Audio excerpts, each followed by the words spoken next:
আসসালামু আলাইকুম। প্রিয় দর্শক, অন্নমঞ্চ অনুষ্ঠানে আপনাদেরকে স্বাগত জানাচ্ছি।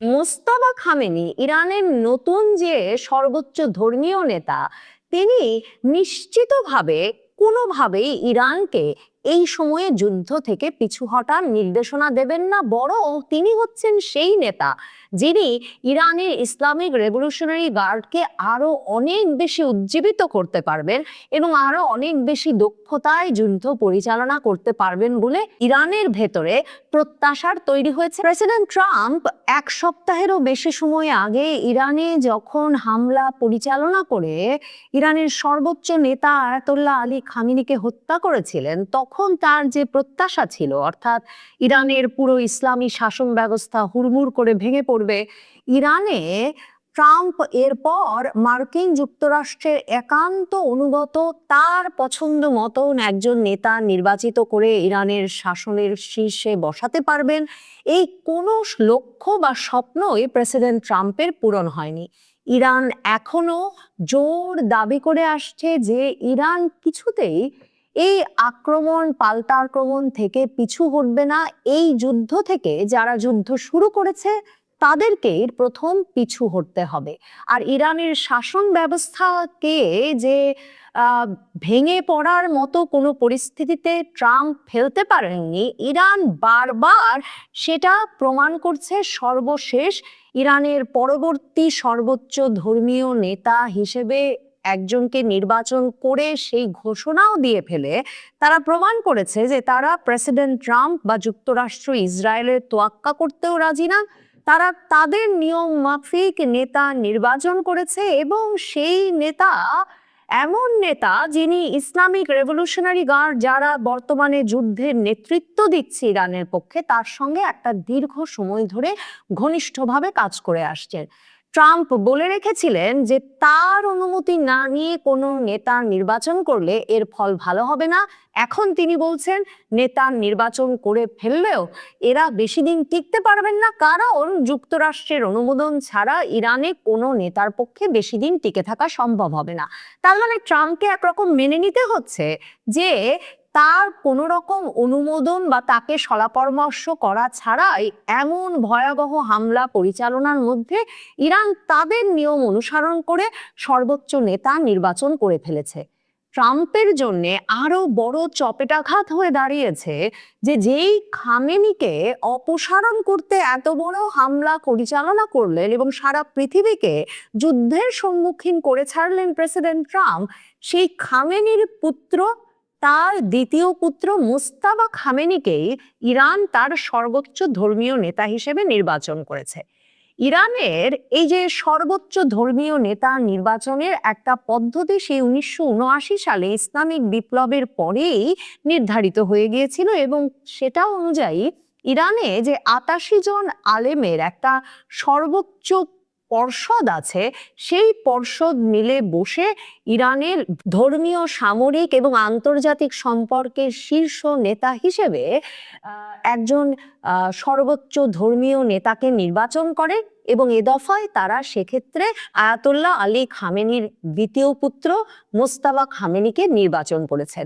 1969 সালে জন্মগ্রহণকারী মোস্তাফা খামেনি খুব প্রকাশ্যে এর আগে কখনো আসেন নাই। তিনি যে রাষ্ট্রীয় কিংবা সামরিক কোনো বিষয়ে খুব তৎপর ছিলেন, সক্রিয় ছিলেন, সেটাও প্রকাশ্যে কখনো আনা হয় নাই বটে। তবে সকলেই জানতেন যে ইরানের অত্যন্ত গুরুত্বপূর্ণ যে ইসলামিক রেভলিউশনারি গার্ড, ইসলামী বিপ্লবী বাহিনী, যাদের হাতে এখন যুদ্ধ পরিচালনার ভার এবং যারা এই ক্ষেপণাস্ত্র হামলা সহ ইরানের সীমান্তের বাইরের সকল হামলা সেই আয়াতুল্লাহ খামেনিকে হত্যার পর থেকে পরিচালনা করে যাচ্ছে, সেই ইসলামিক রেভলিউশনারি গার্ডের সঙ্গে মোস্তফা খামেনির সম্পর্ক অত্যন্ত ঘনিষ্ঠ এবং ইরানের সামরিক বাহিনীর যে কট্টরপন্থী অংশ, যারা ইসলামিক শাসন ব্যবস্থাকে ইরানের অস্তিত্বের একেবারে কেন্দ্রে বলে মনে করে, সেই তরুণ অংশটির মধ্যে এই মোস্তফা খামেনির বহু বছর ধরেই প্রচুর অনুসারী আছেন। ইরানের ইসলামিক রেভলিউশনারি গার্ডের যে প্রস্তুতি, যে দক্ষতা, যে সংহতি, সেটার বিষয়েও প্রেসিডেন্ট ট্রাম্পের কোনো ধারণা ছিল না। তিনি খামেনির ওপর হামলা চালিয়েই ঘোষণা দিয়েছিলেন যে ইরানের ইসলামিক রেভলিউশনারি গার্ড, সামরিক বাহিনী, পুলিশ বাহিনী, তারা হয় আত্মসমর্পণ না হলে মৃত্যুর পথ বেছে নিতে পারে। ইরানের কোনো বাহিনী, ইসলামিক রেভলিউশনারি গার্ড তো নয়, কোনো বাহিনী আত্মসমর্পণের পথে যায়নি, বরং ইসলামিক রেভলিউশনারি গার্ড সর্বোচ্চ প্রতিশোধ নেওয়ার ঘোষণা দিয়েছে। আর প্রেসিডেন্ট ট্রাম্প ওই যে ইরাকে 2003 সালে মার্কিন বাহিনীর পরিচালিত হামলার অভিজ্ঞতা থেকে ধারণা করে নিয়েছিলেন ইরানেও সর্বোচ্চ নেতাকে হত্যা করে ফেললেই ইরানের শাসন ব্যবস্থা ভেঙে পড়বে।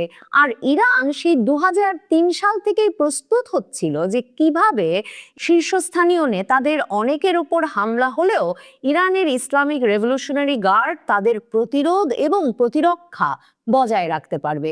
এবং সে কারণে ইরানের ইসলামিক রেভলিউশনারি গার্ডের প্রধানও কিন্তু খামেনির ওপর হামলার পরদিনই নিহত হয়েছেন। এর আগে ইসলামিক রেভলিউশনারি গার্ডের যিনি প্রধান ছিলেন, তিনি সহ আরো কয়েকজন শীর্ষ নেতৃবৃন্দ গত বছরেও ইসরায়েলি হামলায় নিহত হয়েছিলেন। কিন্তু ইরানের ইসলামিক রেভলিউশনারি গার্ডের অন্তত 3 ধাপ পর্যন্ত নেতা সকল অঞ্চলে কিভাবে নির্বাচিত হবেন এবং কে কার উত্তরসূরি হবেন, এই পুরো ব্যবস্থাটি একেবারে পাকাপাকি করে দেওয়া আছে। যে কারণে ইরানের ইসলামিক রেভলিউশনারি গার্ডের একজন নেতা নিহত হলেও একটি অঞ্চলে ইরানের ইসলামিক রেভলিউশনারি গার্ডের প্রতিরোধ প্রতিরক্ষা ব্যবস্থায় ফাটল ধরানো যায় না। এবং ইরান যেটা সিদ্ধান্ত নিয়েছিল আয়াতোল্লাহ আলী খামেনির নেতৃত্বে, বিশেষ করে 2025-এর হামলার পর থেকে, মার্কিন যুক্তরাষ্ট্র এবং ইসরায়েলের হামলার পর থেকে, যে প্রতিটি অঞ্চলে স্বাধীনভাবে হামলা পরিচালনা এবং প্রতিরক্ষা ব্যবস্থা ধরে রাখার ক্ষেত্রে সিদ্ধান্ত নিতে পারবে ইসলামিক রেভলিউশনারি গার্ডের নেতৃবৃন্দ। এই সব মিলিয়ে ইসলামিক রেভলিউশনারি গার্ড যে ধরনের যুদ্ধ পরিচালনা করছে এবং তাদের হাতেই যেহেতু ক্ষেপণাস্ত্র নিক্ষেপের নিয়ন্ত্রণ, তারা যেভাবে তাদের দেশীয় প্রযুক্তিতে তৈরি ক্ষেপণাস্ত্র, ড্রোন, শাহেদ এসব পরিচালনা করে পুরো মধ্যপ্রাচ্যকে ব্যতিব্যস্ত করে ফেলেছে, ইসরায়েল পর্যন্ত হামলা পরিচালনা করছে এবং সেসব হামলার অনেকগুলোই মার্কিন যুক্তরাষ্ট্র, ইসরায়েল সহ মধ্যপ্রাচ্যে মার্কিন যুক্তরাষ্ট্রের মিত্র দেশগুলোর ক্ষেপণাস্ত্র প্রতিরোধী যে বহুমূল্য সামরিক প্রতিরক্ষা কৌশল, সেগুলো ঠেকাতে পারছে না। এর ফলে প্রমাণিত হয় যে ইরানের ইসলামিক রেভলিউশনারি গার্ড কতটা প্রস্তুত। এখন পশ্চিমের অনেক বিশেষজ্ঞ কথা বলছেন যে ইরানের মূল লক্ষ্য আসলে মার্কিন যুক্তরাষ্ট্র, ইসরায়েলের মতো তাদের ওপর হামলা পরিচালনাকারী দেশগুলোর শক্তিকে ক্ষয় করে ফেলা। এবং এই শক্তি ক্ষয় করার ক্ষেত্রে শুধুমাত্র যে ইসরায়েল মার্কিন যুক্তরাষ্ট্রের বহুমূল্য ক্ষেপণাস্ত্র, ড্রোন, ক্ষেপণাস্ত্র প্রতিরোধী যেসব কৌশল, সেসবের ক্ষয় করার দিকে ইরান মনোযোগী হচ্ছে তাই নয়। ইরান চাইছে উপর্যুপরি হামলা করে সে হামলা কোথায় গিয়ে পড়লো সেসব বিষয়ে তেমন না ভেবে, কিংবা মানে প্রতিটি হামলা লক্ষ্য পর্যন্তই পৌঁছলো কিনা সেটা না ভেবে এমন একটা ভয় এবং আতঙ্কের পরিবেশ মার্কিন যুক্তরাষ্ট্র, ইসরায়েল এবং মার্কিন মিত্র দেশগুলোর মধ্যে তৈরি করতে, যার একটা বহুমূল্য প্রভাব পড়বে পুরো অঞ্চল জুড়ে। আর হরমুজ প্রণালী তো বন্ধ করেই রেখেছে তারা, 20% জ্বালানি সেখান দিয়ে আসা যাওয়া করে। কাজেই সেই পরিস্থিতিতে ক্রমেই পুরো পৃথিবীতে একটা আতঙ্ক আর ভয়ের সৃষ্টি হচ্ছে। সেখানে মোস্তফা খামেনি, ইরানের নতুন যে সর্বোচ্চ ধর্মীয় নেতা, তিনি নিশ্চিতভাবে কোনোভাবেই ইরানকে এই সময়ে যুদ্ধ থেকে পিছু হটার নির্দেশনা দেবেন না। বরং তিনি হচ্ছেন সেই নেতা যিনি ইরানের ইসলামিক রেভলিউশনারি গার্ডকে আরো অনেক বেশি উজ্জীবিত করতে পারবেন এবং আরো অনেক বেশি দক্ষতায় যুদ্ধ পরিচালনা করতে পারবেন বলে ইরানের ভেতরে প্রত্যাশার তৈরি হয়েছে। কারণ ইরানের ইসলামিক রেভলিউশনারি গার্ড বলছে যে তাদের এমন ক্ষেপণাস্ত্র শহর বা মিসাইল সিটি এখনো মাটির নিচে আছে, যেখান থেকে তারা সেই বিপুল অস্ত্র ভান্ডার থেকে এখনো ক্ষেপণাস্ত্র নাকি বেরই করেনি। ইসরায়েল মার্কিন যুক্তরাষ্ট্রের মধ্যে এই নিয়েও একরকমের ভয় বাড়ছে। মানে তারা দেখছে বটে যে ইরানের হামলা পরিচালনার যে সংখ্যা তা কমে এসেছে, কিন্তু ইরানের ক্ষেপণাস্ত্র কি পরিমাণে আছে এবং যেহেতু সেটা দেশীয় প্রযুক্তিতে তারা তাদের ভান্ডার দিয়েই, তাদের প্রযুক্তিতে তাদের লোকবল দিয়েই তৈরি করে এসেছে, কত দ্রুততার সাথে কি পরিমাণে তারা তৈরি করতে পারবে সে বিষয়েও একরকমের সন্দেহ আছে মার্কিন যুক্তরাষ্ট্র আর ইসরায়েলের মধ্যে। মার্কিন প্রেসিডেন্ট ট্রাম্পেরও যে অস্ত্র ভান্ডারে টান পড়েছে সেটা কিন্তু আন্তর্জাতিক খবর হয়েছে। 6ই মার্চে তিনি ঘোষণা দিয়েছিলেন যে শনিবার তিনি মার্কিন যুক্তরাষ্ট্রের অস্ত্র সরবরাহকারী প্রতিষ্ঠানগুলোর সঙ্গে বসবেন, যাতে দীর্ঘ মেয়াদে মার্কিন যুক্তরাষ্ট্র এই যুদ্ধ চালিয়ে যেতে হলেও কোনো রকম অস্ত্রের ঘাটতিতে না পড়ে। কিন্তু বিশেষজ্ঞরা বলছেন, পর্যবেক্ষকরা বলছেন যে ইরান যেই কৌশল গ্রহণ করেছে, মানে ক্ষয় করানোর কৌশল, সে কৌশলের সামনে অনেক ক্ষেত্রেই শুধুমাত্র অস্ত্রের চালান বাড়িয়ে মার্কিন যুক্তরাষ্ট্র কিংবা ইসরায়েল টিকতে পারবে না বলেই ধারণা করা যাচ্ছে। এছাড়াও যুদ্ধের আগে ইরান যে হাজার হাজার শাহেদ ড্রোন তৈরি করে রেখেছে সেটা নিয়েও আন্তর্জাতিকভাবে পর্যবেক্ষকদের মনে একরকমের শঙ্কা আছে। মানে ঠিক কত ড্রোন ইরান তৈরি করে রেখেছে, যেই ড্রোনের কারিগরি ডিজাইন তারা আবার রাশিয়ার কাছে রপ্তানি করেছে, এবং রাশিয়ার প্রেসিডেন্ট ভ্লাদিমির পুতিন স্বাভাবিক কারণে মোস্তাফা খামেনির ইরানের সর্বোচ্চ ধর্মীয় নেতা নির্বাচিত হওয়ার বিষয়টিকে স্বাগত জানিয়েছেন। সেটাও আতঙ্ক এবং আশঙ্কা তৈরি করছে মার্কিন যুক্তরাষ্ট্র, ইসরায়েল সহ আন্তর্জাতিকভাবে নানা বিশ্লেষকদের মনে। কাজেই ইরানের প্রস্তুতি যে কতটা বিস্তৃত সেটা যেমন একটা আশঙ্কার কথা, তেমনি তাদের যে দৃঢ় চেতা প্রতিশোধের মনোভাব, মানে তাদের সর্বোচ্চ ধর্মীয় নেতাকে একটা অন্যায় হামলা চালিয়ে ইসরায়েল এবং মার্কিন যুক্তরাষ্ট্র হত্যা করেছে এবং তাদের শাসন ব্যবস্থা তারা হামলা চালানোর মাধ্যমে পরিবর্তন ঘটিয়ে ফেলতে চাইছে, এটাতে যে কোনোভাবেই ইরান প্রস্তুত নয় সেই ইঙ্গিত তারা পরিষ্কার করেছে এবং ইরান এর শেষ দেখে ছাড়বে এটাও পরিষ্কার করেছে।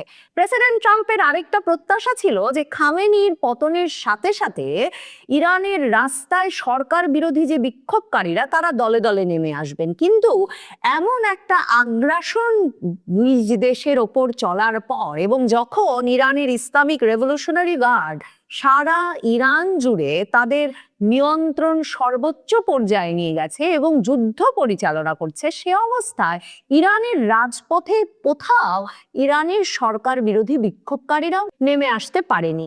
কাজে মার্কিন প্রেসিডেন্ট ট্রাম্পের সেই প্রত্যাশাটিও ভণ্ডুল হয়ে গেছে। বরং ইরানের সর্বোচ্চ নেতা হিসেবে মোস্তাফা খামেনির নাম প্রকাশিত হওয়ার পর দেশটির শাসক গোষ্ঠীর সমর্থকেরা ইরানের রাজপথে নেমে উল্লাস প্রকাশ করেছেন। ইরানের প্রেসিডেন্ট লারিজানি বলেছেন যে এর মাধ্যমে এটাই প্রমাণিত হলো যে তেহরানের শত্রুরা যে ভেবেছিল আলী খামেনির মৃত্যুর পর দেশটি অচলাবস্থায় পড়বে, সেই প্রত্যাশা, তাদের সেই পরিকল্পনা সফল হয়নি। দৃঢ় এবং যোগ্য নেতা হিসেবে মোস্তাফা খামেনির প্রতি ব্যাপক সমর্থন দেখা যাচ্ছে ইরানের ভেতরে। আর ইরান প্রত্যাশা করছে যে তারা হামলা থেকে পিছু হটে না আসলে সারা পৃথিবীতে জ্বালানি তেলের সরবরাহে যে ধরনের অচলাবস্থা দেখা যাচ্ছে, এরই মধ্যে তেলের ব্যারেল প্রতি দাম $100 ওপরে গিয়ে দাঁড়িয়েছে এবং মধ্যপ্রাচ্যের দেশগুলো যে ধরনের অর্থনৈতিক ক্ষতির সম্মুখীন হয়েছে, মানে এখনো দুবাই বিমানবন্দর সহ মধ্যপ্রাচ্যের বিমানবন্দরগুলো পূর্ণাঙ্গ কার্যক্রম শুরু করতে পারেনি। এমিরেটস এয়ারলাইন্স সহ মধ্যপ্রাচ্যের এয়ারলাইন্সগুলো তাদের শতভাগ বিমান চলাচলও চালু করতে পারেনি। এমন অবস্থায় প্রতিবেশী দেশগুলো এবং বিশ্বের অন্যান্য দেশগুলোর অর্থনৈতিক চাপের মুখেই মার্কিন যুক্তরাষ্ট্রকে হয়তো পরামর্শ দেবে যুদ্ধ থেকে সরে আসার, আর তখনই ইরানও এই যুদ্ধ থেকে সরে আসার কথা ভাবতে পারে। তবে ইরান খামেনিকে হত্যার পর থেকেই যা বলছিল এখনো তাই বলছে, দীর্ঘ যুদ্ধের জন্য তারা প্রস্তুত। আর বিশ্লেষকরা বারবারই মনে করাচ্ছেন যুদ্ধ দীর্ঘায়িত হলে তা সারা বিশ্বকেই বড় ধরনের ক্ষতির মুখে ফেলবে। ইসরায়েলের প্রধানমন্ত্রী তারা যত সহজ মনে করেছিলেন যে ২৪ ঘন্টার মধ্যে ইরানকে মাটির সঙ্গে মিশিয়ে দেবে এবং ইরানের যারা শীর্ষ নেতৃত্ব রয়েছেন তাদেরকে দুনিয়া থেকে সরিয়ে দেওয়ার সঙ্গে সঙ্গে ইরানের যে শাসনতন্ত্রের, রাষ্ট্রতন্ত্রের এবং রাজতন্ত্রের, রাষ্ট্রনীতির হোয়াট এভার মেবি বা তাদের যে মোল্লাতন্ত্র বলা হয়, সব কিছুর যে সাংগঠনিক ভিত্তি ভেঙে তছনছ হয়ে যাবে। Not like that. অবস্থা দৃষ্টি মনে হয়েছে যে ইসরায়েল এবং আমেরিকা যত বেশি আগ্রাসী মনোভাব পোষণ করেছে, কোত্থেকে যেন ইরান অভূতপূর্ব শক্তি সঞ্চয় করে নজিরবিহীন প্রতিঘাত করেছে। গত সেই ১০০ বছরের ইতিহাসে ইরান যা করেছে তা কোনো রাষ্ট্রশক্তি করেনি। এমনকি দ্বিতীয় বিশ্বযুদ্ধের সময় জার্মানিও যেটা পারেনি। একই সঙ্গে শূন্য হাতে ১৭টি রাষ্ট্রে আক্রমণ করছে। পৃথিবীর দুটো বৃহৎ শক্তি যখন একটি দুর্বল রাষ্ট্রকে আক্রমণ চালাচ্ছে এবং আকাশ প্রতিরক্ষা বহুভেদ করে ইরানের মাটি, পানি, গ্যাস, তেল, বিল্ডিং, স্থাপনা সব কিছু যখন তছনছ করছে, তখন পাহাড়ের ভেতর থেকে, সমুদ্রের তলদেশ থেকে, মাটির গভীর থেকে অনেকটা সেই এলিয়েনের মতো বের হয়ে পার্শ্ববর্তী আরব রাষ্ট্রগুলোতে, যেখানে আমেরিকার ঘাঁটি রয়েছে, এরকম ১৭টি দেশের ঘাঁটিগুলোতে উপর্যুপরি যেভাবে ইরান হামলা চালাচ্ছে, সারা বিশ্বের যে যুদ্ধের ইতিহাস সব এলোমেলো হয়ে গেছে। যত যুদ্ধ বিশারদ রয়েছে তারা ভেবে পাচ্ছেন না। এখনো যেভাবে